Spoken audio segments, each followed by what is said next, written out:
आज हम लोग करेंगे डेटा डीडुप्लीकेशन। तो ओके, डेटा डीडुप्लीकेशन। ओके, ठीक है सर।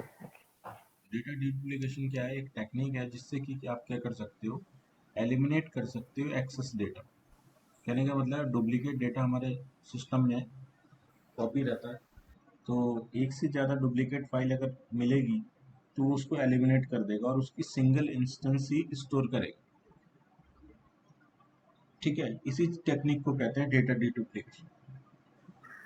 यानी कि अगर ओके, मैं कहता हूँ कि मेरे पास एक सिंगल आईएसओ फाइल पड़ी है और उसकी 4 कॉपी पड़ी है, ठीक है, तो सिर्फ वो क्या करेगा, एक ही इंस्टेंस को स्टोर करेगा।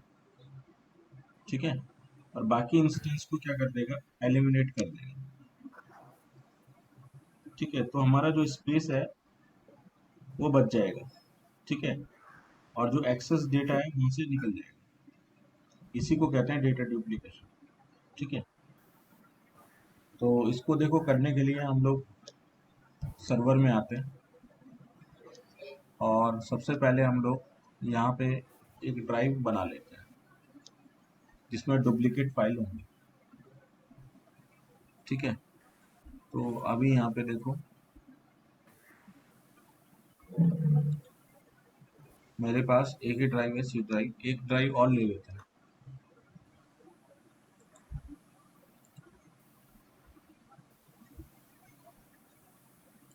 ऐड करेंगे हार्ड ड्राइव,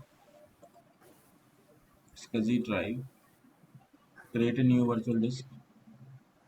कैपेसिटी कुछ भी ले सकते हो।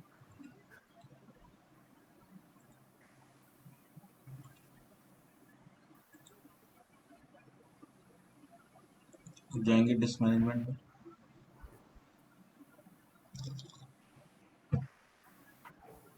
और यहाँ पे इस ड्राइव को इनिशियलाइज करेंगे।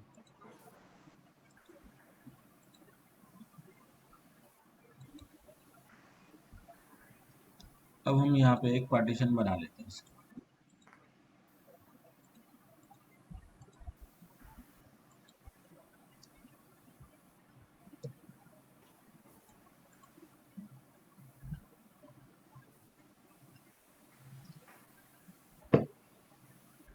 ये बन गया ई वॉल्यूम। ठीक है, अब इसके अंदर कुछ हम फाइल रखना चाहते हैं, तो मैं यहाँ पे कुछ इमेज फाइल मेरे पास पड़ी है, वो मैं कॉपी कर दूंगा इसमें।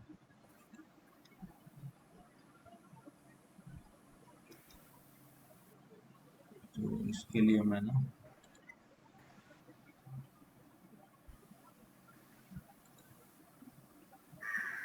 शेयरिंग ऑन कर दूंगा इसकी, जिससे कि मैं अपनी जो लोकल ड्राइव है उसको एक्सेस करूँ।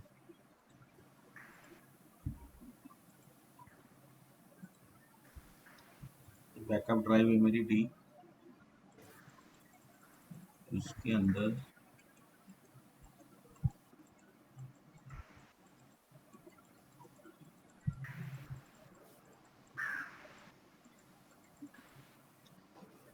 सब OS।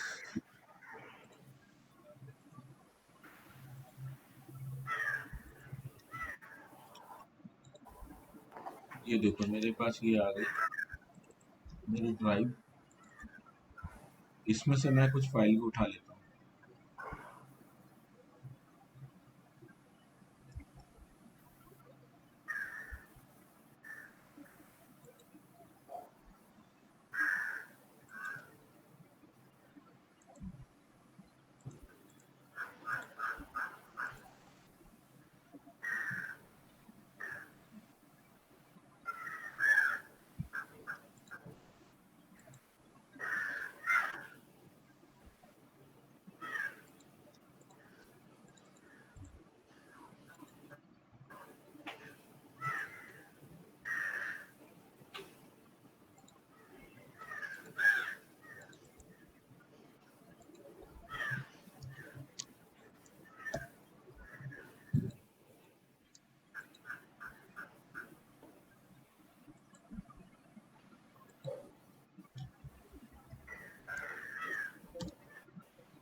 देखते हैं कितना डेटा कंज्यूम हुआ है।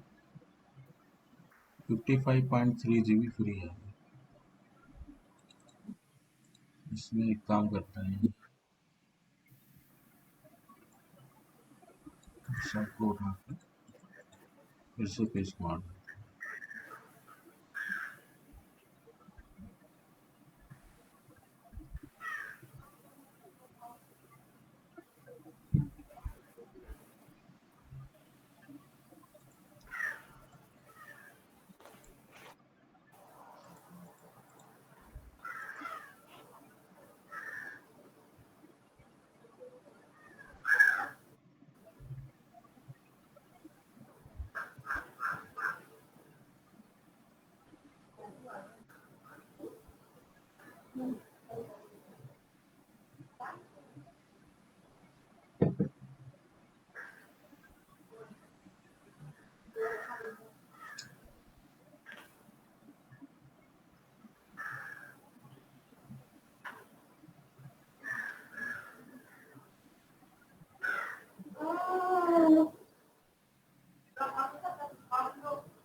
ठीक है, तो इतना हमारे स्पेस भर गया है।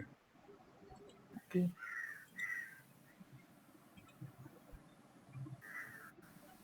12 GB कंज्यूम हो गया।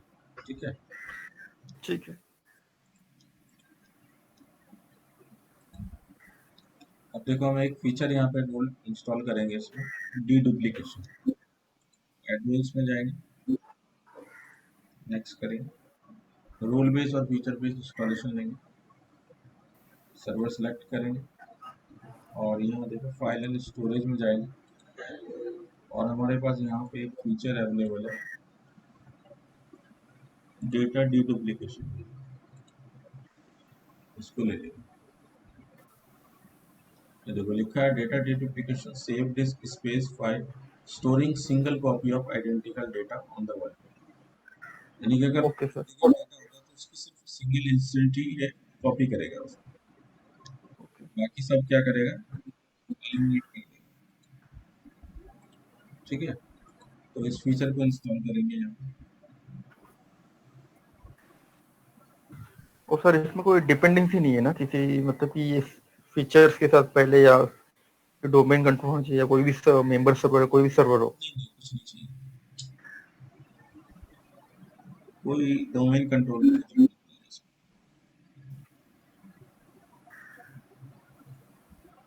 जैसे डिस्क मैनेजमेंट का लैब करते हो हाँ हाँ। स्टोरेज खुल के, तो उसमें कोई डिपेंडेंसी थोड़ी है, डोमेन कंट्रोल होना चाहिए। ओके वहां पे तो वॉल्यूम बना रहे हो, सब कुछ कर रहे हो, है ना। उसी तरह यहाँ पे सर। डेटा डुप्लीकेशन लगा रहे हो, इसके लिए कोई डोमेन कंट्रोल की जरूरत नहीं है हमें। ठीक है ना, तो ये चीज है। Okay sir.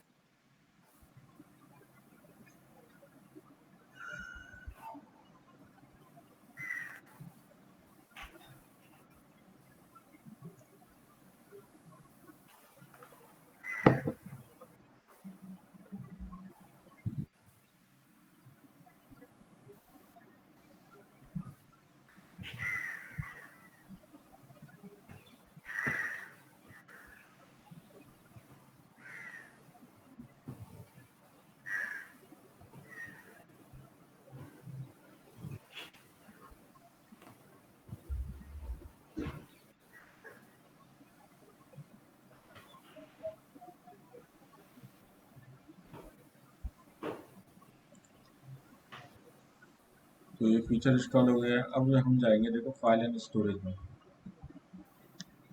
और यहाँ हमारे पास डिस्क अवेलेबल होगी।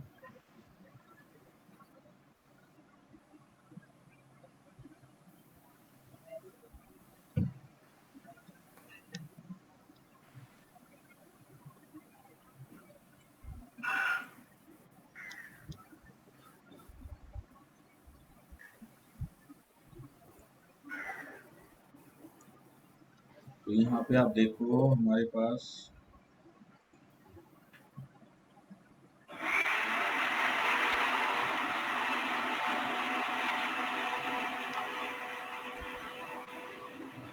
ये देखो ई ड्राइव पड़ी है, जी सर। ठीक है, फिक्स डिस्क है ये देखो, फ्री स्पेस इसमें 47 बचा हुआ है, ठीक है। तो इस पर राइट क्लिक करेंगे और देखो यहाँ पे ऑप्शन आएगा कॉन्फ़िगर डेटा डीडुप्लीकेशन, ठीक है, क्लिक करेंगे।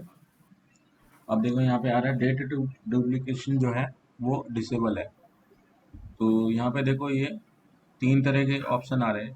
पहला आ रहा है general file server, general purpose file server, फिर आ रहा है वर्चुअलाइजेशन सर्वर और तीसरा आ रहा है वर्चुअलाइज बैकअप सर्वर।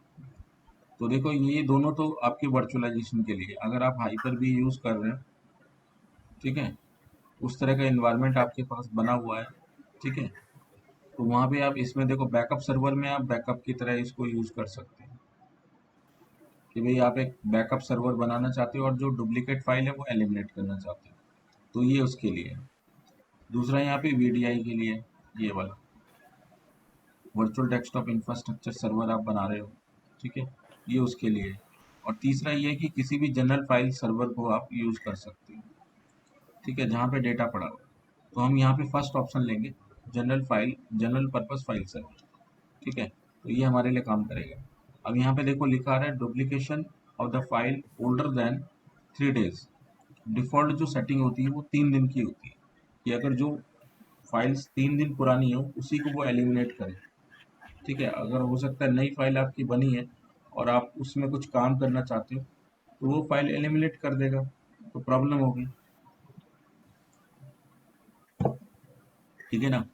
तो इसके लिए क्या जी है कि यहाँ पे 3 दिन का टाइम दिया हुआ है, लेकिन हम इमीडिएट इफेक्ट देखना चाहते हैं तो हम इसको जीरो कर देंगे यहाँ पर, जीरो, ठीक है, जीरो से इमीडिएट वो रेप्लिकेट करेगा, यानी कि इमीडिएट डेटा डुप्लीकेशन अप्लाई करेगा, ठीक है। अब ये कह रहा है कि किस टाइप की फाइल एक्सटेंशन को आप एक्सक्लूड करना चाहते हो, डेटा डुप्लीकेशन नहीं करना चाहते, आप उसको सेपरेट जो है सेपरेटली कॉमा डाल के लिख दो जो जो फाइल आप एक्सक्लूड करना चाहते हो। अगर आपको कोई फाइल एक्सक्लूड करनी है तो यहाँ पे आपको कॉमा डाल के लिखना पड़ेगा। जैसे कि कोई लॉग फाइल है आपकी, तो यहाँ पे देखो लिखना पड़ेगा adb.log। तो लॉग फाइल हमारे लिए इंपॉर्टेंट होती है, इसलिए हम यहाँ पे इस तरह से लिख रहे हैं। या फिर आपने chk.log,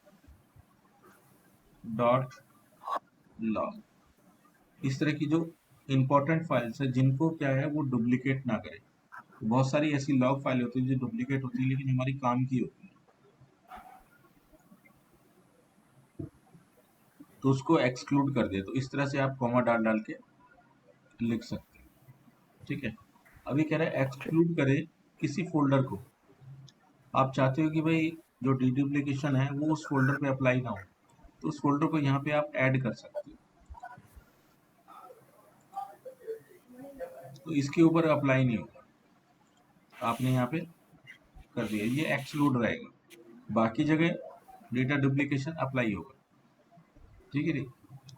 इसके बाद देखो ये कह रहा है नीचे डेटा डुप्लीकेशन का शेड्यूल बनाने के लिए set the deduplication schedule, click करेंगे। अब ये कह रहा है कि enable the background optimization, regularly run data the deduplication at low priority and pause the data deduplication when the system is busy to minimize the impact of the system performance। अब आपके देखो सिस्टम रनिंग में है, network पे users काम भी कर रहे हैं और आपके सर्वर को यूज कर रहे हैं, तो ऐसी कंडीशन में अगर आप डीडुप्लीकेशन ऑन रखोगे तो जितना भी जो परफॉर्मेंस है और जो मेमोरी है वो आधी मेमोरी खा जाएगी। तो ऐसी कंडीशन में जो है आपकी जो सिस्टम की परफॉर्मेंस है वो डिग्रेड हो जाएगी, ठीक है। तो उससे बचने के लिए यहाँ पे हम क्या कर सकते हैं, बैकग्राउंड ऑप्टिमाइजेशन इनेबल कर सकते हैं, जिससे कि क्या होगा जब उसको ज़रूरत होगी तभी वो क्या करेगा, ऑप्टिमाइज करेगा, अगर नहीं होगी तो नहीं करेगा, ठीक है। तो इसलिए इसको कहते हैं बैकग्राउंड ऑप्टिमाइजेशन। तो इसके बाद देखो कह रहा है कि इनेबल द थ्रूपुट ऑप्टिमाइजेशन। अभी कह रहा है कि during the specified hours run the deduplication at the normal priority and consume the resources required to maximum performance। तो हमने यहाँ पे ऑप्टिमाइजेशन को इनेबल करना है और ड्यूरिंग इन 6 आवर्स यहाँ पे लिमिट दी है कि भाई कितनी देर तक वो इसको परफॉर्म करे। तो यहाँ पे स्टार्टिंग टाइम आप चूज कर सकते हो, वहां से लेके 6 घंटे तक ये करेगा।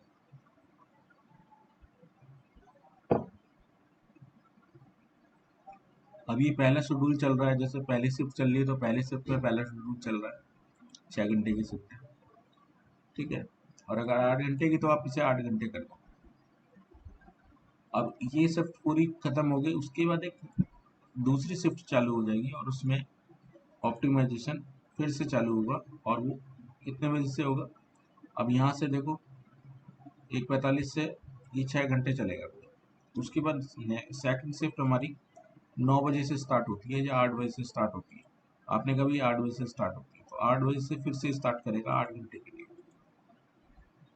तो ये 2 शिफ्टों में ऑप्टिमाइजेशन करता है,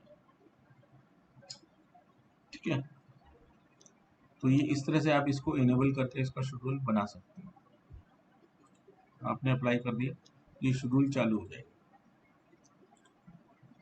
लेकिन ये तभी चालू होगा जब 1:45 होगा। अभी डिडुप्लीकेशन रेट 0 आ रहा है, ये देखो ऑप्टिमाइजेशन अभी इनेबल नहीं है, ठीक है। तो अभी क्या आप क्या करोगे, इसको कमांड लाइन से ऑन करोगे इमीडिएट अगर आपको चाहिए, क्योंकि ये तो अपने शेड्यूल पे ही चलेगा। तो इसके लिए आपको जाना पड़ेगा पावर शेल में। तो पावर शेल देखो यहाँ पे आ रहा है ऑप्शन, तो पावर शेल पे क्लिक करोगे, ये आ जाएगा। अब पावर शेल पे आपको इसको चलाना है, इसकी जॉब को स्टार्ट करना पड़ेगा। तो इसके लिए देखो सी कॉलम पे आ जाएंगे और यहाँ पे लिखेंगे स्टार्ट हाइफन dedup, टैब दबा देंगे।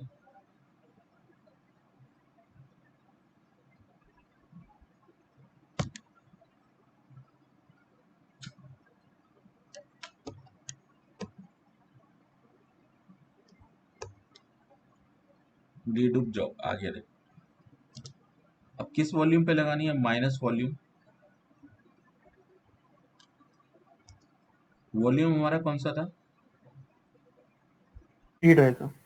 ई ड्राइव, ई सिलेक्ट कर लेंगे, ठीक है। ई ड्राइव पे लगाना चाहते हैं, माइनस टाइप, किस टाइप का करना चाहते हो, ऑप्टिमाइजेशन यानी कि इमीडिएट करना चाहते हो, ऑप्टिमाइजेशन, ठीक है। तो type is equal to optimization हो गया आपका। और ये कितनी मेमोरी कंज्यूम करे, यहाँ पे ये भी आप बता सकते हो। अगर आप पूरी मेमोरी चाहते हो तो मेमोरी 100 डाल दो, तो 100% मेमोरी कंज्यूम करेगा जल्दी करने के लिए। और अगर आपने 50 डाला तो 50% ऑफ मेमोरी ये कंज्यूम कर लेगा, ठीक है। तो मैं इसकी जो है 80% ऑफ मेमोरी कंज्यूम कराना चाहता हूँ इस काम के लिए, ठीक है। तो मैंने यहाँ पे ऑप्टिमाइजेशन को अब क्या कर दिया है, मैनुअली डाल दिया है। इमीडिएटली ये क्या करेगा, इस ऑप्टिमाइजेशन को यूज करेगा, ठीक है। ये देखो, तो ये आपको कमांड जो है इसमें टाइप करनी है, जिससे कि क्या हो सके, ये जॉब जो है स्टार्ट कर ले। ऑप्टिमाइजेशन की जो जॉब है उसको क्या करेगी, स्टार्ट करे,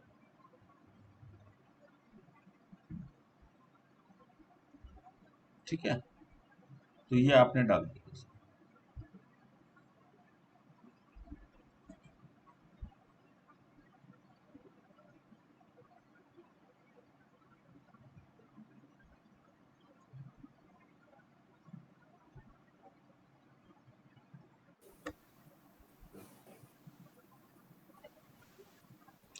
ये स्टार्ट करेगा, थोड़ा सा टाइम लगाएगा यहाँ पे ये। और ओके सर। ऑप्टिमाइजेशन यहाँ पे आपको जो है ये परसेंटेज बढ़ता हुआ नजर आएगा, लेकिन थोड़ा सा टाइम लगाएगा ये। क्योंकि ये इमिडिएटली एकदम से ऑन नहीं होता है, परसेंटेज इसकी धीरे धीरे बढ़ेगी। ठीक है, तो थोड़ा सा वेट हमें यहाँ पे करना पड़ेगा। तो सर ये फर्स्ट टाइम जो होता है, ये फर्स्ट टाइम थोड़ा टाइम लेगा, जब सेकेंड टाइम ये रन होगा तो ये फ्रॉम वापस वहीं से स्टार्ट करेगा, या जितना ये डीडुप्लीकेशन कर चुका है उसके बाद से स्टार्ट करेगा ये? ये तो देख, ये तो इस ड्राइव पे लग रहा है ना, अभी तो ऑप्टिमाइजेशन हम्म, ऑन हुआ ही था, ऑन होने के बाद अब ये चालू है। देखो ये देखो 88% हो हाँ गया, ये देख रहे हो? बिल्कुल बिल्कुल। हम्म, ये देखो स्टार्ट कर दिया ना मैंने इसे, तो देखो यहाँ पे आप जी हाँ। देखो ये डुप्लीकेशन रेट 88% है। हाँ ठीक है, सर, अभी ये थोड़ा सा समझ वेट में और आया। करते हैं, देखते हैं कि और ये ज्यादा आगे जाता है कि नहीं। ये मुझे ये पूछना है, जैसे हम सेकेंड टाइम जब इसका दूसरा शेड्यूल होगा, जैसे मंडे हुआ, जब ये ट्यूसडे होगा तो वापस इस जीरो से ही पूरा करेगा, या जितना कर चुका उसके बाद ही ऐड करेगा? देखो जैसा कि हम लोग। ऑप्टिमाइजेशन तो इनेबल हो चुका है इसका। ठीक है, हाँ, पहला शेड्यूल आपका चल रहा है, उस शेड्यूल में जो आपने ऑप्टिमाइज किया उससे आगे ऑप्टिमाइज करना स्टार्ट करेगा। एज अ इंक्रीमेंटल जैसा, मतलब ऐड जो है। कोई जीरो से स्टार्ट इसलिए नहीं करेगा क्योंकि देखो ऑलरेडी कुछ फाइलें ऑप्टिमाइज हो चुकी हैं, बिल्कुल। और अगर वो जीरो से करेगा तो फिर क्या होगा, और टाइम लगेगा। बहुत टाइम लगेगा। और फिर यहाँ से इसको हम लोग एडिट कर सकते हैं क्या, यहाँ से जो ऑलरेडी हम लोग ने बना चुके हैं शेड्यूल, जॉब बना चुके हैं, तो ये बाद में शेड्यूल हो, मतलब ये एडिट हो सकता है, वापस नया बनाना पड़ेगा? ये देखो फिर से यहाँ जाओ कॉन्फ़िगर डेटा डुप्लीकेशन, ओके। और यहाँ से जो शेड्यूल है आप फिर से यहाँ पे चेंज कर सकते हो। ओके सर, ठीक है। अगर चाहते हो कि भाई ये सेकंड वाला ना लगे, हटा दो इसको। जी सर। ठीक है, देखो अभी तो ये 1:45 AM, ये तो अभी स्टार्ट ही नहीं हुआ, ये वाला भी स्टार्ट नहीं हुआ। हाँ वो सर। तो मैंने मैनुअली वहां से ऐड वो कराया है फोर्सफुली, हाँ सर, ये वो शुरू समझा, तो चल ही समझ नहीं गया। रहा है, नहीं समझो। नहीं समझा, ये पूरा से समझ गया, इसलिए मुझे वही पूछना था कि हम लोग एडिट कर सकते नहीं, और सेकंड ये हाँ देखो एडिट हो कब गया से ये। स्टार्ट? अब ये ओके सर। 88% से ज्यादा नहीं करेगा ये। क्यों नहीं करेगा, क्योंकि देखो फाइल्स जो रखी हुई है हमारे पास उसमें न्यू फोल्डर को मैंने एक्सक्लूड कर दिया है, समझ रहे हो? बिल्कुल। तो वो 100% नहीं होगा वो। अभी मैं देखता हूँ कि भाई कितना जो है स्पेस यहाँ पे बचा है, ड्राइव में जाते हैं। तो यहाँ पे आप देख सकते हो, देखो कितना स्पेस कम कर दिया इसने। 3-4 GB, 4-5 GB ये को। देखो ये मेरा 12 GB से ऊपर था, और अभी देखो 1.62 GB बचा है ओके। यूज स्पेस, बाकी को फ्री कर दिया इसने। मैं ऑल फाइल रख सकता हूँ इसका। तो देख रहे हो कितनी जबरदस्त चीज है ये।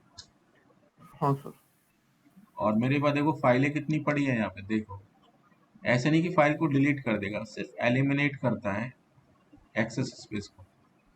अगर आप इसकी प्रॉपर्टी में जाके चेक करें कि कितना स्पेस ले रहा है, तो देखो size on the disk is 0 byte. ये देखो क्योंकि डुप्लीकेशन है, साइज तो दिखा लेकिन size on the disk is 0 byte. ठीक है, क्योंकि एलिमिनेशन कॉपी है ये इसकी। ये देखो किसी को भी उठा के देख लो आप, size on the disk is 0 byte ही दिखाएगा, क्योंकि एलिमिनेशन कॉपी। न्यू फोल्डर के अंदर जाएंगे और इसको चेक करेंगे, तो देख रहे हो आप, इसको मैंने हाँ सर। एक्सक्लूड कर दिया था, तो इसको एलिमिनेट नहीं करेंगे। देख रहे हो ना, बिल्कुल। पूरा साइज दिखा रहा है। और अगर इसको भी डाल देता तो 100% ऑप्टिमाइज हो जाता है एक तरीके से। ठीक है, बाकी इसको इसने वो कर दिया, एलिमिनेट कर दिया, समझ रहे हो? अगर मैं पूरा भी हाँ सिलेक्ट करूँ ना इसको, और फिर प्रॉपर्टी हाँ देखो, तो यहाँ पे देखो आप 0 बाइट ही ये फिल हो गई। साइज तो 11.7 GB है, लेकिन उसमें से सिर्फ ये 0 बाइट ही कंज्यूम कर। बहुत तगड़ी टेक्निक है ये, बढ़िया टेक्निक है। और सर, ये जो एलिमिनेट किया है तो इसको यूज कर सकते हैं? हाँ, वैसे आप इसको यूज कर सकते हो, देखो माउंट करके सारा फाइल है इसके अंदर। तो ये तो अच्छी खासी स्कीम, मतलब ये है, मतलब हम लोग में डिस्क स्पेस बच जाएगा हमारा तो वो। हाँ, पूरा स्पेस बचेगा यार। ऐसे में ही आपकी फाइल डिलीट हुई है, डिलीट नहीं करता एक्चुअल में, क्या करता है ये, इन सबको एक ही इंडेक्स पे डाल देता है। सिंगल कॉपी के अंदर ही ये क्या करता है, इंडेक्सिंग कर लेता है। इन सब के पॉइंटर बना देगा सिंगल कॉपी पे, और वहां से डेटा अच्छा, को मतलब निकाल लेता है। ओके, रिडायरेक्ट करेगा मतलब वहाँ पे। ठीक है। तो इसकी ओरिजिनल कॉपी होनी चाहिए सर वहाँ पे एक, जैसे अभी हम लोगों ने रखा है ना इसकी ओरिजिनल कॉपी, अगर वो डिलीट कर दिए हाँ, तो ये नहीं वर्क करेगा आई थिंक। एक्चुअल में एक कॉपी तो आपको बचा के रखनी पड़ेगी ना। हाँ हाँ बिल्कुल। अगर सारी कर और सर दोगे तो ये जो पैरामीटर है इसका, ये अंदर का कंटेंट रीड करता है या कैसा मतलब वर्क करता है, अंदर कंटेंट जाके रीड अंदर करता का है क्या? कंटेंट नहीं, वो साइज जो है लेता नहीं है डिस्प्ले से, साइज कंज्यूम नहीं करने देता, वहां से उसकी एंट्रीज ब्लॉक मार देता है। अगर मान लीजिए हमारी एक्सेल फाइल है और एक्सेल के अंदर मेरा कुछ कंटेंट है हम्म। और दूसरी भी एक्सेल फाइल है उसमें अलग कंटेंट है, मगर नाम दोनों का सेम है और नाम से कोई फर्क नहीं पड़ता, देखो ना, यहाँ पे नाम से कोई फर्क पड़ा है, देखो, ये कंटेंट चेक करता है, नाम नहीं चेक करता। अच्छा, अंदर के कंटेंट चेक करता है। ऑफिस और ऑफिस वन में कोई फर्क नहीं है क्या? है, लेकिन ये हाँ कंटेंट देख रहा है ना, तभी तो डीडुप्लीकेशन इनेबल किया है इसने। ओके। क्योंकि सभी के नाम अगर मैं डिफरेंट भी कर दूं तो भी ये कोई फर्क नहीं पड़ेगा, समझ रहे हो? देखो यहाँ पे नाम ये है ऑफिस प्रोफेशनल प्लस 2013, डिफरेंट नाम है। यहाँ ऑफिस कॉपी कॉपी है, यहाँ पे ऑफिस कॉपी है, यहाँ पे ऑफिस है। तो क्या तीनों कॉपी का स्पेस कंज्यूम कर रहा है? ये नहीं कर रहा है, सिर्फ एक ही नहीं, क्लिक में, समझ रहे हैं? ओके। हर किसी तो का नाम देखो डिफरेंट है, आप ओके डुप्लीकेट कह ही नहीं सकते इसे। देखो ऑफिस 6 है, ये ऑफिस 6 कॉपी है, ये ऑफिस 6 कॉपी कॉपी है, ये ऑफिस 5 है, सबके नाम क्या है? डिफरेंट है ना। जी जी। तो नाम से कोई फर्क नहीं पड़ता। अगर आपकी एक्सेल की 6 फाइल पड़ी है और 6 के हम्म, अंदर कंटेंट सेम है, तब ये डीडुप्लीकेशन करेगा, नहीं तो नहीं करेगा। Okay sir. ठीक है ना। अगर उसमें एक अक्षर भी अंदर चेंज है, ठीक हाँ है, सर। थोड़ा सा भी डिफरेंस मिल गया उसको, तो नहीं करेगा। ये एग्जैक्ट डुप्लीकेट फाइल को ही निकालता है। बहुत अच्छा टेक्निक है सर ये तो। हाँ, ये पहले कंटेंट चेक करता है ना भाई, ऐसा थोड़ी है। ठीक। इसके अंदर जो प्रोग्रामिंग हुई है, बहुत तगड़ी प्रोग्रामिंग कर रखी है, ठीक है ना। जी ये ऐसे सर। नहीं कि भाई आपकी डुप्लीकेट जो फाइल है आपकी पहचानेगा नहीं, और कंटेंट थोड़ा भी अगर सेम होंगे तो वो एलिमिनेट कर देगा, ऐसा नहीं है। मुझे लगा था सर ये नेम पे भी शायद लेता होगा, हम्म। तो फिर वो मुझे डाउट था, मुझे लगा कि अगर नेम भी सेम रहा कहीं पे तो ऐसा ना हो कि वो नेम की वजह से भी उड़ा नहीं देवे। नहीं यार, देखो ना, लो, 0 बाइट लो, आपको स्पेस लेना चाहिए था ना, क्यों हम्म, नहीं लिया?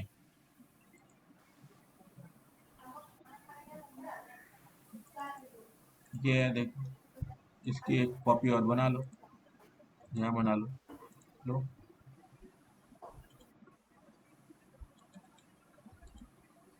अभी देखो 606, अभी अभी फिर से ये चालू होएगा तुम्हारा, और फिर से ऑप्टिमाइज करेगा ये इसको।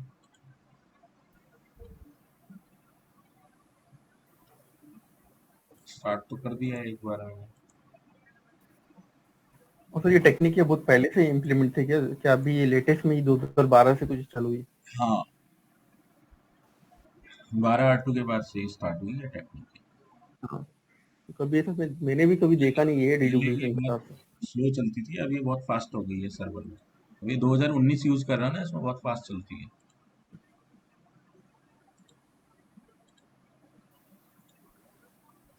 16 में करोगे ना आप, तो ऑप्टिमाइजेशन में हाँ बहुत टाइम लगेगा, इसमें नहीं लगाता है।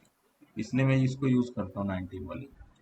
वो 16 हटा दिया मैंने, कल प्रॉब्लम आ रही थी ना उसमें, जी लैब जी। उसमें ढंग से हो नहीं पाती है, इसलिए मैं 19 ही यूज करता हूँ। ठीक है। तो देखा इसका जी जी। टेक्निक, मस्त है हाँ ना। सर। तो ये अच्छा था चलेगा। सर। तो इस तरह से आप इसको यूज करके काम कर सकते हो, डुप्लीकेशन प्रोसेस को यूज कर सकते हो।